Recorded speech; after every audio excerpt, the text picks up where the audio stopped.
Bharatiya Janata party Telangana రాష్ట్ర శాఖ తరఫున తెలంగాణ రాష్ట్ర భారతీయ జనతా పార్టీ కార్యకర్తల తరఫున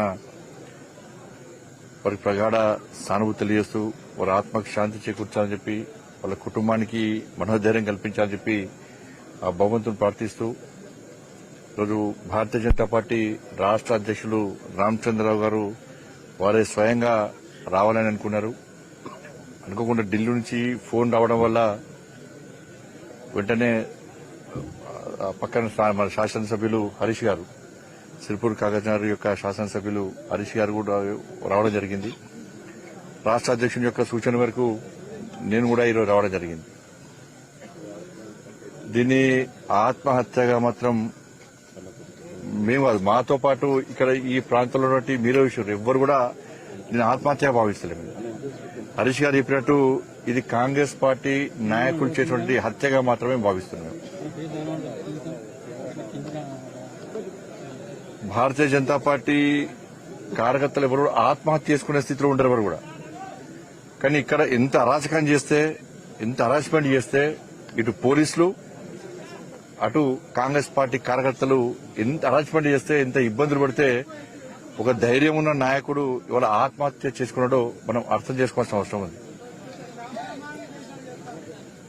వాళ్ళ ఆయన ఇల్లు చూడండి, ఇంత ఇంటీరియర్ ప్లేస్ ఇదంతా కూడా ఒక జంగల్ ప్లేస్. ఈ ప్రాంతంలో కనీసం ఇల్లు లేదు ఆయనకు.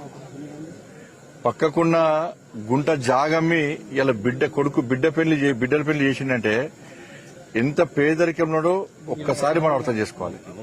ఆ పేదరికంలో ఉన్నప్పుడు కూడా నమ్మిన సిద్ధాంతం కోసం, భారతీయ జనతా పార్టీ జెండా కోసం పనిచేస్తున్నటువంటి ఒక నిక్కార్సైన కార్యకర్త మధుకర్. గతంలో మా దురదృష్టం ఏంటంటే మేము గతంలో భారతీయ జనతా పార్టీ కార్యకర్తలందరం కూడా తెలంగాణ రాష్ట్రంలో బీఆర్ఎస్ పార్టీ యొక్క అవినీతి, అక్రమాలు, అరాచకాలకు వ్యతిరేకంగా మేము కొట్లాడినాం.